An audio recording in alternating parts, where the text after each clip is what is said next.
Thank you. All right, I'm going to go ahead and call this Assembly Rules Committee of the Whole special meeting to order. We are scheduled today from 1:20 p.m. to 2:50 p.m. Let's go ahead and start with a roll call, please. Felix Rivera. Present. John Weddleton. Here. Jamie Allard. Here. Christopher Constant. Here. Forrest Dunbar. Here. Crystal Kennedy. Here. Suzanne LaFrance.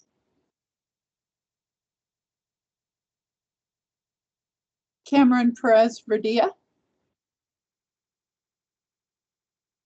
Pete Peterson. Present. Meg Zalatel. Here. You have a quorum. Great, thank you, Barbara. I do want to note, even though he didn't state here, I do see that Cameron is in the participants list. A couple things before we get started. First is, if folks want to get in the queue, please put yourself in the chat. If you can't access the chat, please text to me. And then second is, as is usual for Rules Committee meetings, please feel free to be informal. First names are fine on my part.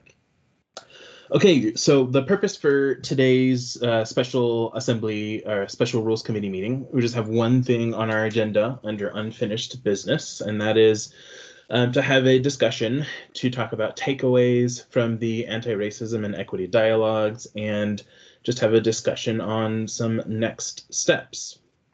So for the first part of that, of this agenda item, what I will do is I'm going to go down the participants list, and I will ask folks who I remember attended the various dialogues held, which for folks who may not remember, we held a dialogue in November, one in December, and then we held one in January. So thanks for folks who attended as many of those as you could. Then I will ask everyone to participate in any takeaways you have that you have from those three different dialogues. And then for folks who could not attend, I will invite you to partake in the discussion after we hear from everyone else. And if someone else's takeaway inspires something, feel free to put yourself in the queue and we can just have a dialogue about that. And then after we finish that initial discussion, then I will move us on to a discussion on next steps, and just want to get a gauge and temperature and check in with the body on what you envision possible next steps to be. And there are a couple of ideas that I have to discuss with the body as well. So let's go ahead and start with the takeaways. And so I understand Mr. Presvedia is having some technical issues, so hopefully we'll be able to hear from you soon, Cameron. Okay. So I will go ahead and start with the takeaways, and then, like I said, I'm just going to go down in the participants list. The list is in alpha order, and I'll go down everyone who attended, and then invite other folks to add after that. So for me, there are, I think, three takeaways that I wanted to share with folks. First is based on the readings that Sonia Hunt with ASD had us do. And in particular, one of the books I think I really appreciated, which was the How to Be an Anti-Racist by Dr. Kendi. And in that book, I really appreciated the precision of language that Dr. Kendi used, and the need to have clear definitions and precise language to avoid being misinterpreted. I felt that that was a strong takeaway for me, and something that I will endeavor to do better in the future is to use precise language that hopefully will not confuse folks or leave folks with misinterpretations of what we are trying to say. Second takeaway that I had was that we are all on different parts of the journey. I think this was perhaps an overused phrase that was stated, but this anti-racism equity dialogues was stated as being on a journey, and I think we're all coming to this with different perspectives. We're at different parts of this journey, and for me, I think it was really important that we set aside the time. And in particular for me, one of the takeaways that I had was how, in my opinion, how rushed the first two dialogues felt, which I think we set aside 4 hours for those two dialogues, compared to the last one, which we set aside 8 hours for, and how in that last one I felt like we were able to have more real conversations than in the first two dialogues where I felt we were a little bit more rushed. So that was a takeaway for me that was important is, if we're going to have these real discussions, we need to be thoughtful and really set aside the time for them, understanding that we're all in different parts of the journey. And then the last one, really briefly, before I start going down the participants list, is that I really enjoyed listening to everyone's stories, and that we all have our own stories that can add to that journey. And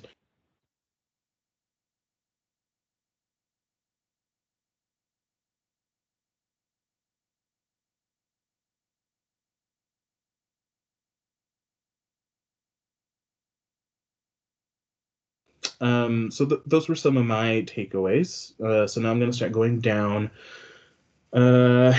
And I'm just gonna do anyone that I remember attended one or multiple of the dialogues. So I'm gonna start with you, Chris.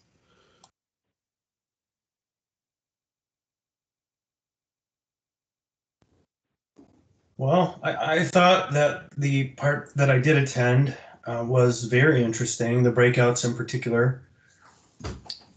I may be having IT problems here if you can't hear me, but I juxtapose what the conversation was like, which I thought was very thoughtful and interesting, compared to some of the allegations made by members of the public about what it was. And they didn't know what it was, but they felt judged by it, by the sheer fact that we were having a conversation. And so I've experienced this a couple times in the service on the body, where some subset of the community feels like we shouldn't even have conversations with people about difficult subjects. And I think that the conversation that we had is evidence that rejects that basis of kind of thinking where you shouldn't talk about these things. No, we should talk about these things. We should have difficult dialogues, and we should find ways to make them meaningful and not painful or difficult. And I think that the conversation we had was that it was meaningful and interesting, and it wasn't judgmental, it wasn't harsh. So I was grateful for the time that we spent doing that. I was able to spend doing that. It was interesting. Thank you. Great. Thanks, Chris. I'm also gonna I accidentally skip to you, Kiana. I'm gonna invite anyone who attended to share. So Kiana, did you want to share anything?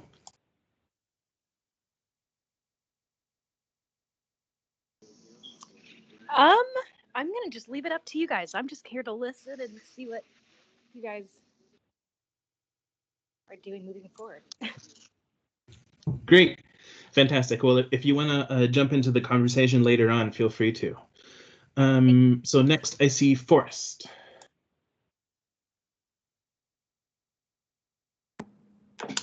Thank you, Felix. And I'll say that I don't know if it was on my end or yours, but I didn't hear your third point. You said, I heard you say, like, I enjoyed listening to the stories of others, and then there was like about a minute of silence or so. So I don't know if that was just me, but I apologize if I repeat something that you said in that third point. So I only attended a small portion of the 3 days. I think I was there for most of the first and then just a tiny bit of the second. And I did also feel that it was quite interesting while I was there. And it was very interesting hearing people and their personal stories and their experiences, particularly obviously people of color who have had different experiences than I have, and have experienced racism either personally or in a more, or sort of recognized it in a more systemic fashion. Always interesting to hear those kind of stories. One thing that kind of stood out to me, and so I will confess I didn't have time to do all of the reading that was assigned, but I had actually listened to a book on tape this last summer from Dr. Kendi, and found his work, like you said, to be very interesting. And I would recommend it to folks because I think he approaches it in a way that is sort of both very analytical and very rigorous, but also accessible. It doesn't use a lot of sort of, you don't need to have a PhD to read the book and understand it. It's written in accessible language. And I think that sort of is characteristic of a lot of his other work, some of his other articles that I have read. And so I was appreciative to see that there. I will say, though, that in these kind of discussions, and I've gone through similar discussions before I was in politics, and maybe it's just also part of going to, I don't know, part of the education that I had, although I studied international relations, but you talk a lot about cross-cultural communications and that, and even in law school when you're learning about constitutional law, I'll just say that a lot of the topics didn't feel new to me, if that makes sense. Like it felt like these are conversations that I have experienced, for better or worse, for much of my life, particularly in my 20s. And I thought that really, one of the things that really stood out to me, and again, I was only there for a little while, so it wasn't like I had a lot to draw on, but something that Mr. Weddleton said in the second time was how different this kind of education was from the sort of ideal that they were striving for when he was younger. And I don't want to put too many words in his mouth, but he can certainly speak to it. But he said something along the lines of, when I was growing up, we were seeking to be colorblind, or that was sort of the educational paradigm at the time. It was let's try to sort of talk about race or use race as a factor as little as possible. But of course, in a lot of the readings and a lot of the discussions, there's an interesting dialogue now about how that is perhaps mistaken, or just not the ideal approach in a lot of these academic disciplines now. That you're not striving to be colorblind. Instead, you're striving to recognize systemic racism, and then sort of appreciate the different lived experiences of different people of different backgrounds. And again, I don't want to put too many words in his mouth, but it just sort of struck me that the paradigms, the conversations about these topics have evolved quite a lot in the last several decades. So that was one of my main takeaways. Thank you. Great. Thanks, Forrest. Dean.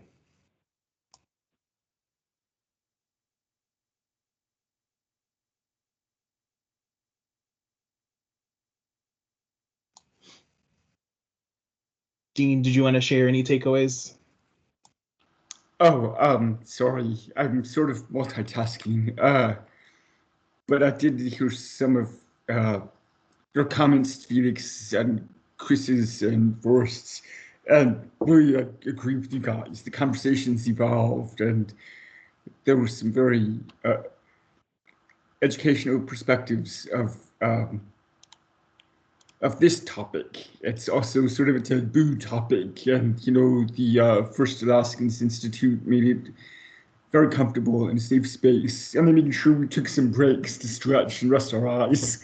So, but overall, I think that what was educational and the big takeaway is the various perspectives of or explanations of what the difference is between equality, equity, being equitable, and how that applies to a lot of our life situations. So it was also sort of a big takeaway is this was such a big difference between how the Assembly as a body usually interacts and what we usually do for our meetings and talk about. So that was very interesting. We connected on a more personal level. Well, I guess I did, you guys. But yeah, I guess that's about all I want to share right now. Thank you. Great. Thanks so much, Dean.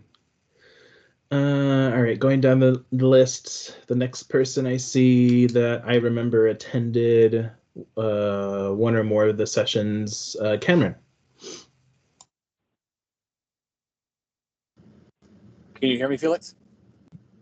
Yes, we can. Okay, I'm definitely having technical issues, so hopefully this will come through clearly. So yeah, I have a lot that I can share. I just would share as a, that this is not the first and/or training that I've gone through, and the organization that I work at, we do a fair amount of this work, and so it's familiar to me as well as others. But a few takeaways. One is, and that relates to our work on the assembly. One is the shifting from an and/or mindset to both and mindset, and that is that I kind of was thinking about what Chris said, and that my daughter right now is 12, and she is studying American history in 6th grade, and she is learning about the Constitution and about the colonies and about all of those things. And she and I have been having a lot of conversations about this, about how we can be very proud of our country and proud of who we are and proud of the laws we have and our Constitution and all these things that are so important, but also how we can tell the truth about how our country was formed and and why those laws in many cases were created, and how we got to where we are, and how so much of the inequality and inequity and oppression in our world is built in. It's built into the systems that we have. And that doesn't mean that we can't also be proud of them in some ways, because I think that's one take away, that we need to work towards a time where we can both appreciate where we're at, appreciate this city we live in, appreciate the government that we have, but also be really honest about the school systems and the healthcare systems and the political systems that we have, and how they are inherently built to perpetuate inequity, and that's work that we need to do as a body to see that unseen, to see the things that we're just used to seeing. But if we actually look carefully, we'll see that they are perpetuating oppression, they are perpetuating inequity. And so I think that's one big take away. The second I would say is that, as you said, Felix, this is a process. And I think that for anybody that believes in lifelong learning and continued growth and keeping an open mind, it's a wonderful opportunity to rethink everything that you thought you knew, and to really start to question things that are around you. And I don't think that's only things we should be doing around race and around inequity. I think that's generally the role that we play, that we have to keep a very open mind, and we have to be thinking about, wow, I always thought it was that way, but maybe I'm wrong, And so it's a really good opportunity to sort of continue to challenge us as public officials to ensure that we are looking at the world through other people's eyes, and thinking about what it's like to be in their shoes, and applying that understanding to our work and to our decisions that we make and to the policies that we bring forward. And so I think it's beyond race. It's really a good opportunity for those kinds of discussions and learning to happen for us. So those are two, and I could go on and on, but I think it was really valuable use of time.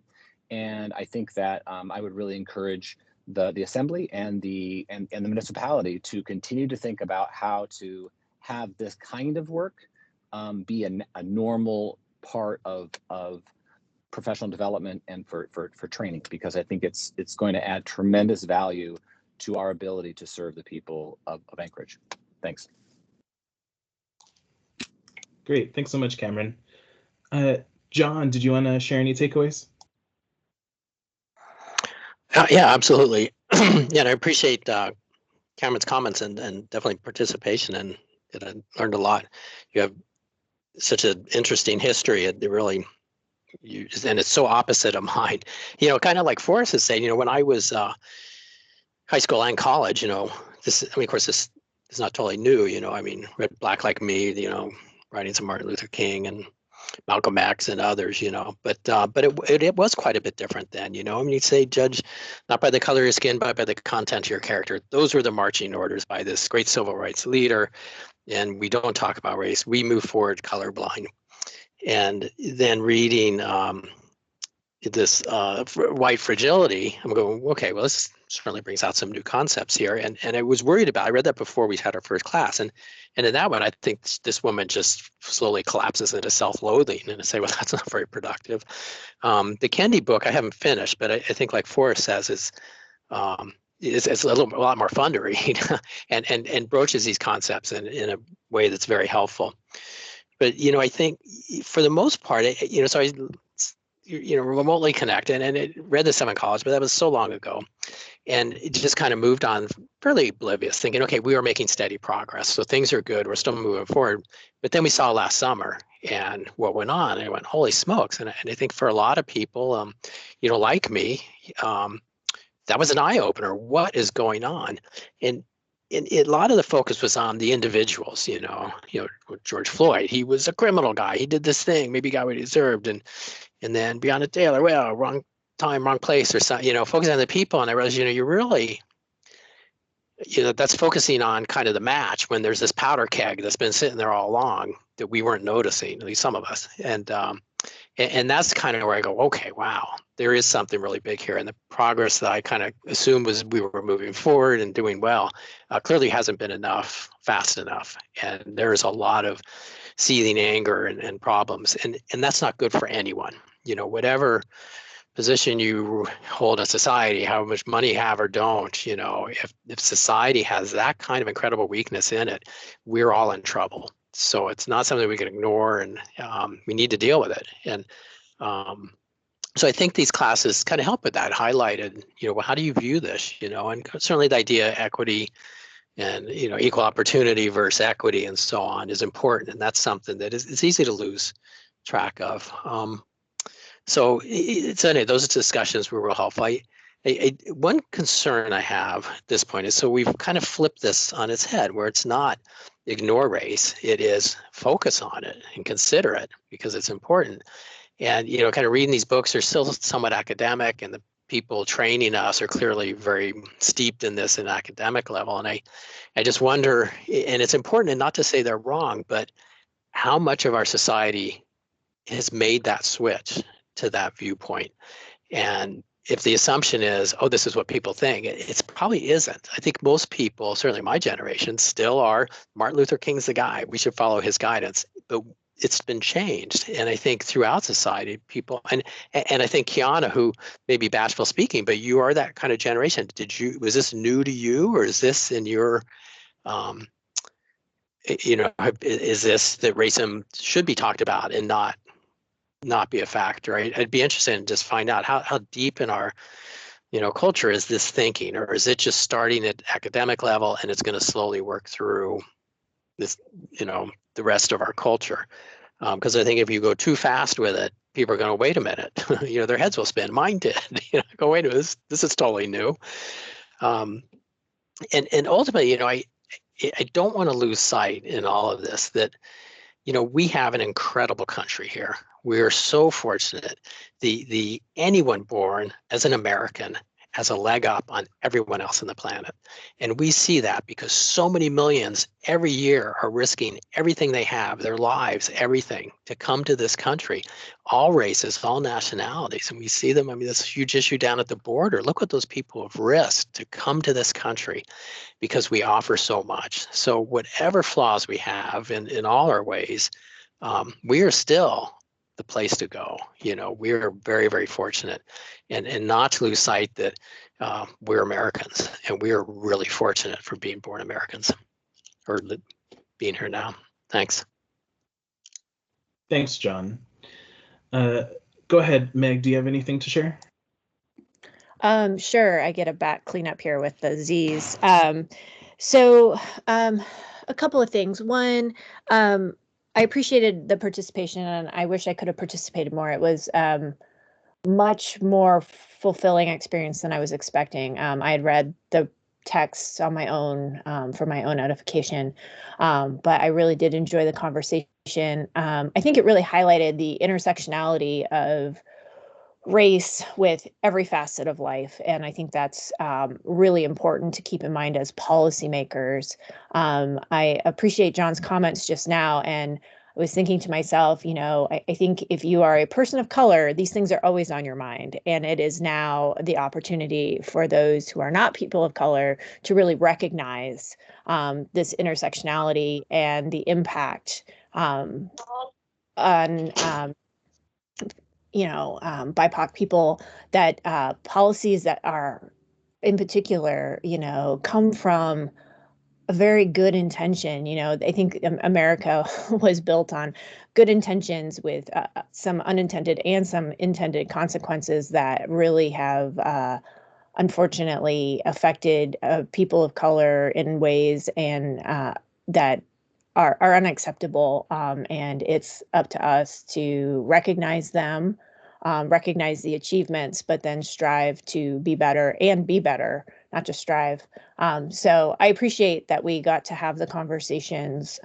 There's a lot to think about in the takeaways. I appreciate that I also got to participate in most of an 8-hour conversation. I can imagine that the shorter conversations probably felt very short, because I think in my breakout rooms, we got kicked out every time because we were running over.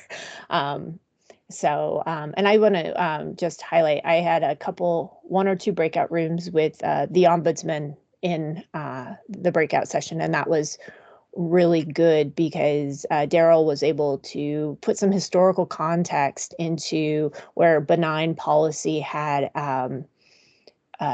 basically a discriminatory effect and needed to be remedied. And that was really good to learn from him and his experience with some concrete examples within the municipality.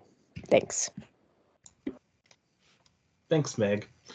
All right, at this point, I'm going to do a check. Did I miss anyone who went to one or more of the sessions and I didn't give them a chance to share takeaways? Oh, I actually noticed someone right now. Rebecca, you went to one or more of the sessions, right? Did you want to share anything? Hi, I went to the last session. I'm kind of working on a computer issue right now, so I don't really have anything to say. But it was it was a really great session. Great, thanks so much, Rebecca. All right, is there anyone else that I missed?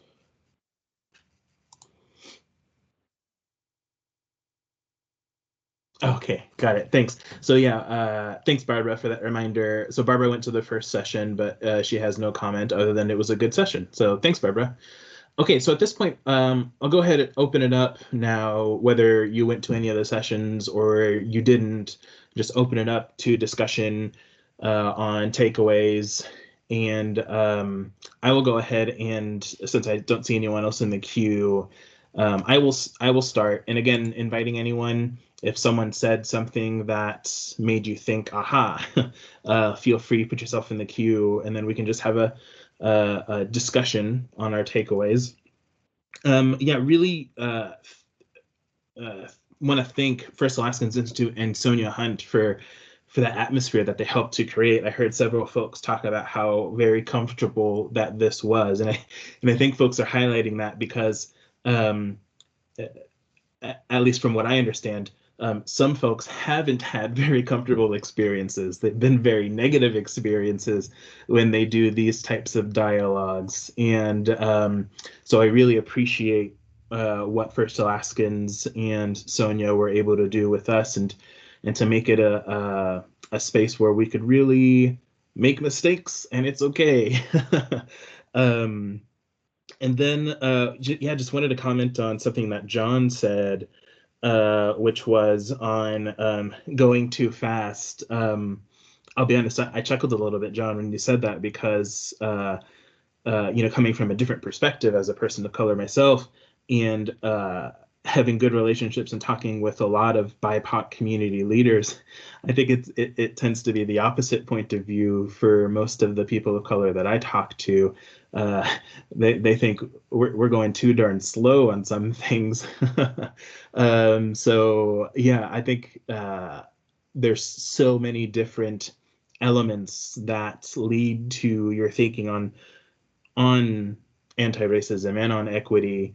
And so I think in our community, I think it's important to recognize that. And I appreciate you, John, for bringing that up. I think there's going to be people who have different perspectives of what we are doing and why we are doing it. So I appreciate that. So those were some of the additional comments I had based on other folks' takeaways. Does anyone else have anything? Hi, Felix. This is Cameron. I can't access my chat. Can I just say a few things? Yeah, go ahead. Yeah. So moving forward, I guess I would just say that that I think one of the concerns that I have is that this becomes a one-off, and it feels, I think, to some, we've heard this example. If anybody has ever seen the movie The Matrix, it's sort of a good example of what we're talking about, in that you can live in this world and go to your restaurants and go to your schools and that sort of thing, and never know what's happening in the world that's very different from other people's view. And so and that's really dangerous, I think, for a policymaker to not have an understanding of the realities of people's experiences around them, and so I'm concerned that this feels that this be a one-off. And so I'd really love to explore how to integrate this kind of work in this kind of training into, again, the municipality as a whole and the assembly. And I know we've had some steps in terms of hiring in the process of hiring a chief equity officer. But yeah, I want to make sure that this isn't there's where you work for an organization, you take that one training just to check it off, and then you're done, and then you go back to your normal life. But that it becomes something that is a priority for us, and that is a priority at the municipality. So I just want to say that I'm interested in doing that. And the second thing I wanted to say is again, I really appreciate what Meg said in terms of concrete examples of policies that have perpetuated the inequities and the oppression in our city, and those still exist. Many of them still exist, and so I think it's really worth our while to have that lens as we're bringing things forward, but also as we look at our existing policy. So those two pieces, I think, are important elements as I think about moving forward in this work. Thanks. Yeah, great. Thanks, Cameron.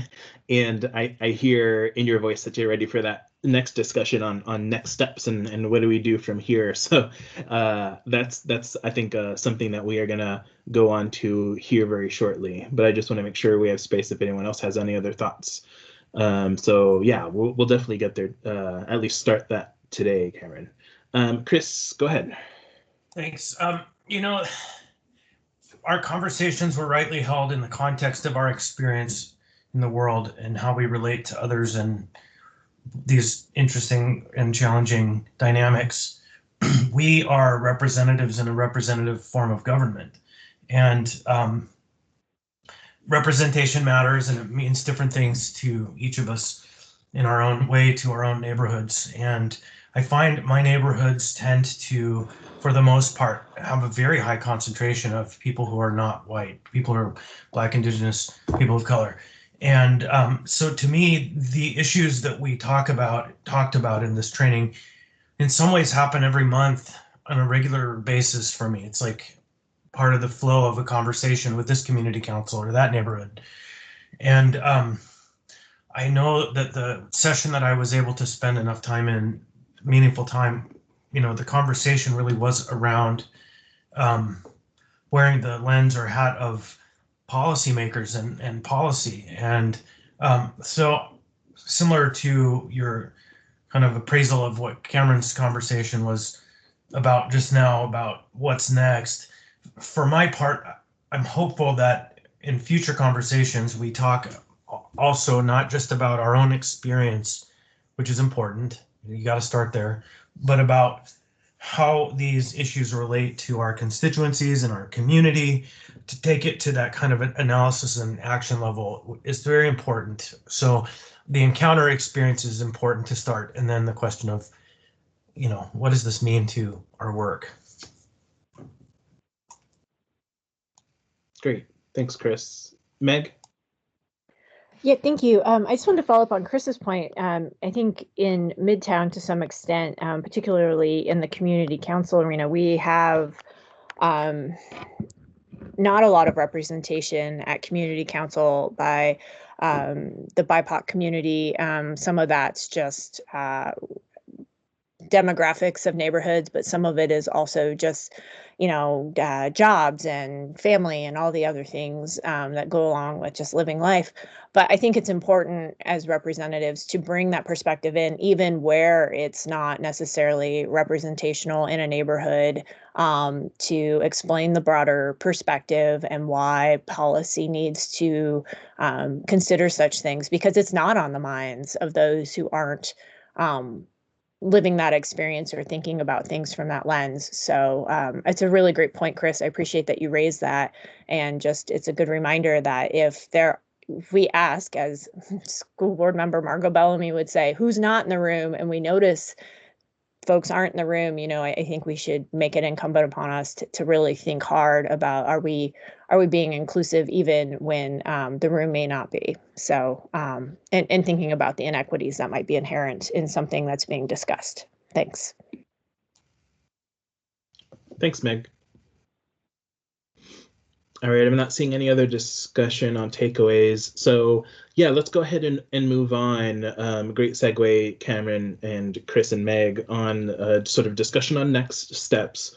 So just a quick preface from me, and then happy to open it up to ideas and thoughts from the body. But so when Barbara, Kiana, and I were sort of organizing this along with First Alaskans and Sonia Hunt with ASD, one of the things that was really important for us, speaking to Cameron's point, is that this isn't just sort of a check the box exercise, that this is something that begins a process and begins a journey for us to systematize the work, so that doesn't, so future assemblies can hopefully build on this work and don't have to start from scratch. So to that effect, there are two things that I'd like to just throw out there, and then happy to hear other ideas from the body. So first is, I think, like Chris said, there are more discussions to be had. Sort of, we did phase one of the discussion that I think is a good place for everyone to start, build that foundation so that the next steps make sense. But we need to continue that. And so the way that it's been framed to me in my discussions with First Alaskans and with Sonia Hunt is, doing more regular check-ins could be around specific issues, and how those issues, to use Cameron's word, are ingrained with inequity. But doing those more regular type of check-ins or additional dialogues with different groups. Doesn't have to be First Alaskans and Sonia Hunt. I think they did a great job. We can broaden, because I think there's so many parts of our community that have this type of expertise that we could engage with. And then the second idea, based off of the last session that we had in January, we ended with an exercise focused on a variety of issues specifically within the legislative branch that we wanted to look at. And the First Alaskans is still compiling the notes for that. So I'm excited to see the notes and see what each of the different breakout groups came up with. But that also may be something that we can continue to look at and look at some of that initial brainstorming work and see if there are any gems in there that we may want to move forward with or continue to discuss in committee and see how we want to act on any of those discussions that came in that final exercise. So those are, I think, two of the next steps that I brainstormed with First Alaskans and others. What other ideas do folks have? Meg. Thanks. So I did a little bit of this with the Black History Month resolution, but I think as government in particular, we start to rely on certain groups as representational of an entire community. And I would really challenge us to look at how we expand viewpoints and input from various groups in our community when we're looking for various perspectives and just really broaden that lens. Or broaden who we talk with, because I think we get a little bit narrow, partly out of time crunch and convenience, partly out of comfort. But I think that would be a really great concrete step we could take. And then I've been thinking about if there's any, of course, we haven't necessarily been using the form as regularly as maybe we should be, but I believe with the resolutions or the ordinances, see, I haven't been using it as regularly as I should be, so my memory is a little bit fuzzy, but there is the, I think it's in the AM form about groups you've engaged with. We could really utilize that as an opportunity to check, self-check. Are we engaging a broad set of perspectives as to policy? And that we are looking to see if what we're bringing, are we checking in with groups that could be disproportionately impacted, or we're continuing to perpetuate a problem for a particular group that we may not be aware of. So those are two thoughts I've had. Yeah, thanks, Meg. I always think about that form, but never actually use it because these last few months of Maelstrom have just been a bit too busy. But that's a great reminder. Chris? Thanks. I mentioned this after the resolution the other day. Mine is very specific. It's not really theoretical, and it's more of a research project and a data project. But data is as important part of this as the emotional response. And I would really like us to figure out how to fund, and it isn't that expensive to do, a cataloging project of the history of restrictive zoning practices and restrictive housing policy practices in the municipality, because there's a lot of history that is just seeping away and will fall away from our ability to understand why things are how they are today. And the one thing in order to be able to understand your history is to have it recorded properly.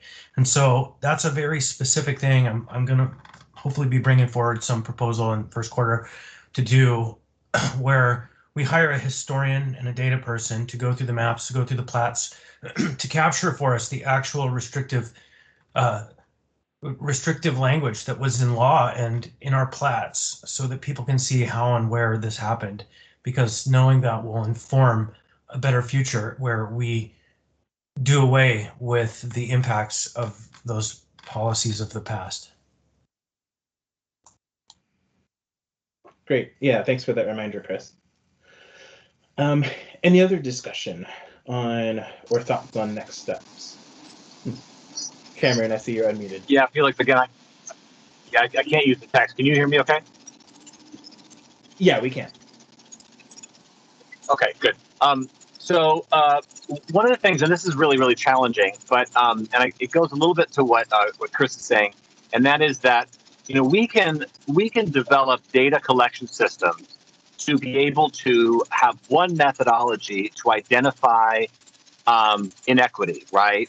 or we can where we can see members of our community are disproportionately not receiving what others are, or not getting the benefits of what others are, or whatever the data shows us. But we don't have, in most cases, is a mechanism to change how we put things in place. And what I mean is that we still use an equality lens. We still come from the place of we need to distribute this or do this in a quote unquote fair way. But what we know is if we continue to do things in an equal way, then we perpetuate the inequality, and we perpetuate in many ways the oppression. And so what I'm really interested in is finding some methodology, some policy that gives us some teeth, gives us some ability to right the ship a bit in very specific areas where we can say our policy says that if this is showing inequitable results, that we can distribute it in an inequitable way, or I'm sorry, in an unequal way. I'm not using the right word, but so that there's a mechanism for us to actually create policy or do things to right that ship over time. And I know that that's going to be very controversial because it doesn't feel fair.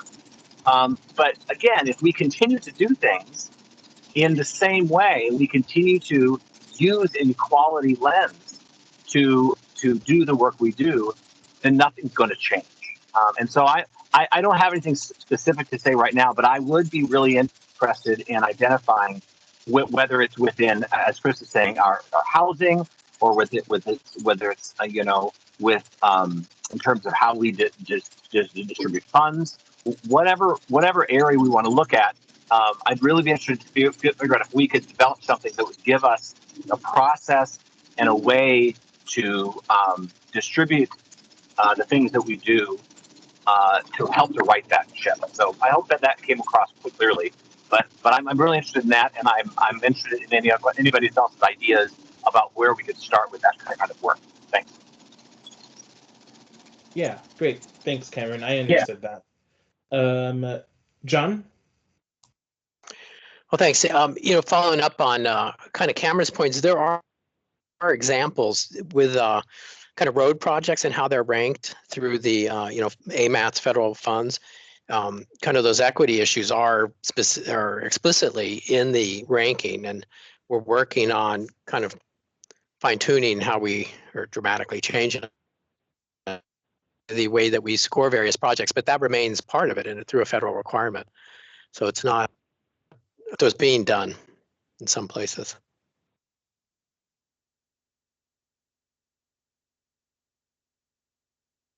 If I might jump in just as a coda to that. Yeah. I would offer that it is being done with good intent and maybe limited effect, but if one thing proves true, the effort continues every time that conversation continues to come up. And so from a values perspective, it's right on point. From a where the rubber meets the road perspective, it's still in need of more attention. And people get really sensitive when you bring these issues up in the context of their work, especially people who are long-term in the system, not political people, but instead long-term kind of bureaucrats, for lack of a better term, public servants who are not elected. They get real sensitive when you point out what they're doing may in fact not be the most equitable thing, and they lean back on the tools that they have in their pocket that say, well, look, we did it. It's here. Let me prove it to you. But much of that is just box checking like we've previously talked about. And so I don't mean to at all dissuade that what you said, John, was accurate and true. It is happening. It's happening more now than ever. And we have an ability to continue to refine those processes so they actually do achieve meaningful repair.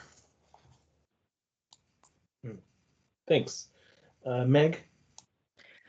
Thanks. When Chris said rubber meets the road, I think that's a conversation we probably need to have and not with the specific transportation issue, but just generally, we pass policy, we do appropriations, but we don't implement. And I think, I know I have been frustrated sometimes by how particular policy that I've championed has been implemented or an appropriation. So I think it would be good to have a collaborative conversation with those who implement the policies, or raise this, this implementation piece, maybe holistically, as well as on individual instances. I think the one that comes to mind the most is the idea of the scofflaws. We've had considerable conversation around the inequities around that implementation. So anyway, I think that that's a really key piece here that we have to consider, is we can write and really think through these issues and pass something, but it could still go sideways in implementation unless we have that conversation up front. Great. Yeah, that's a good example, Meg. Any other discussion? And just as a note, this discussion, this dialogue we're having isn't just gonna disappear into the void. I'm taking notes on everything, and I am committed to continuing this work with this body. So I really appreciate all of the discussion so far.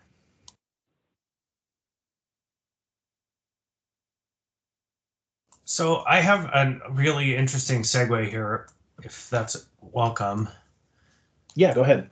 So back to the concept of discriminatory zoning and old patterns in the municipality, and then public responses in the current paradigm today.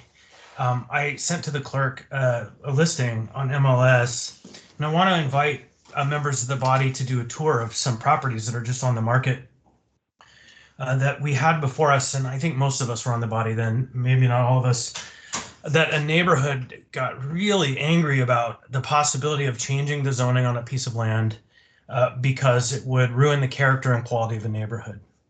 And some of these arguments about character and quality of neighborhood kind of draw back to the previous comments that I made about restrictive zoning and the history of all of that stuff.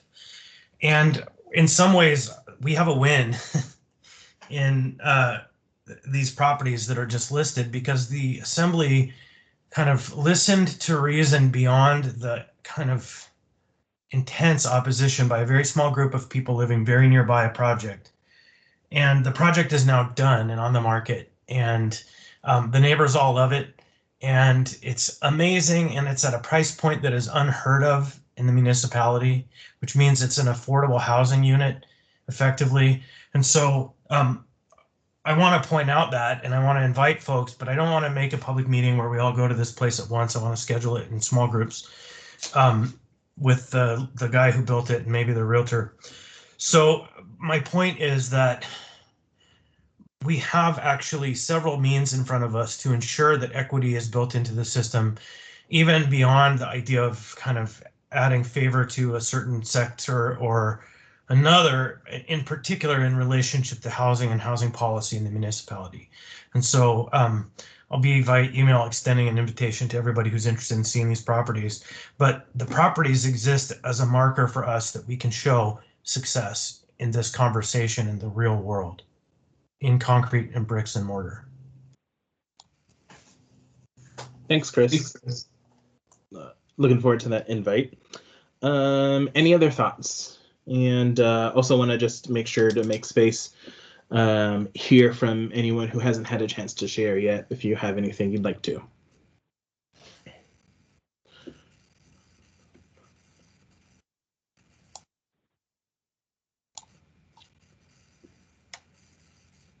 Great.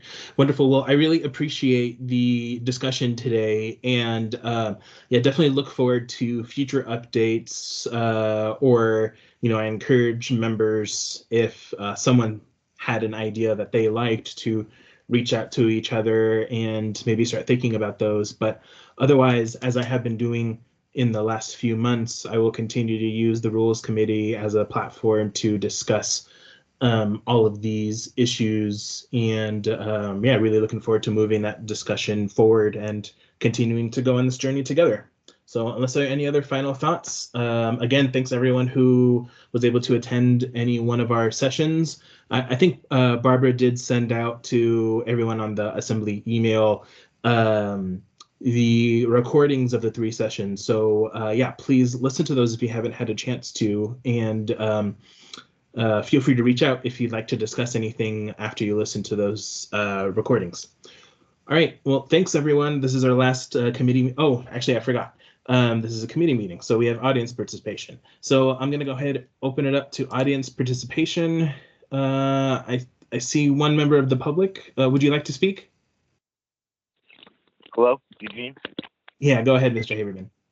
Set my timer. Okay, can you hear me clearly, by the way? Can you hear me okay? Yes, we can. Okay, thank you. My name is Eugene Paul Haberman. I'm not questioning your discussion and what you discussed, and it was very interesting, but I'm pretty much at a loss that when I was looking for the agenda, there was no agenda, there was no clear idea of what you had on the calendar, except it was a rules committee. On the site, that's what's reflective. So I was, the public, as a member of the public, was blinded to what the subject was and so forth and what you were doing. In fact, I see it's just one item, and I almost thought you had other items going and assuming. But then all of a sudden you were going to end the meeting and says, wait a minute, what happened to audience participation? So that's one point to say. But dropping that and just go on a couple of things to alert you. And recommendations, and please take them as recommendations. At the regular special meetings of the Assembly at Busac Library, on occasion, well, one thing you do is when you go on those long breaks, the chair, whoever's chair, announces the time of how long that break is. But it has been more frequently that the chair would say, we're going to take a quick break due to whatever, but just take a quick break. Sometimes it's 5 minutes, sometimes it's 2 minutes, but the result is the members of the public, members of the Assembly, who's ever in that room, does not have a clear idea how long that break is. The end result is the meetings can get restarted without the full participation of the people who wanted to come back. So I would really say to you, please announce how long the break is. And when you do a break, for any reason, please state if it's 5 minutes, don't start the meeting before 5 minutes. 5 minutes, or you could start after 5 minutes, but not before, because that's the time you noted for the public to come back. And then the last thing I'll say here is this. I continue being concerned that you relax the requirement on dealing with masks in the assembly chambers with regard to those who are going to the microphone. That is one area that is open for a big problem for those going to the microphone. And basically almost everyone that goes to that microphone is taking off their face covering in that particular area. I do appreciate all of you. I've noticed how consistent you are and you wearing the face coverings and not taking it off when speaking. And I appreciate that, showing also that people could be able to be heard with a face covering on, because as you've been able to hear me, I've been able to clearly hear you whenever you speak, unless the mic is not on. But that ends my comment. I look forward to seeing you on Tuesday night. Bye. Thank you, Mr. Haberman. We'll see you on Tuesday. Are there any other members of the public who would like to speak? I'm not seeing any. All right, not hearing anything, then I will adjourn this meeting and wish everyone a great weekend. Thanks, everyone.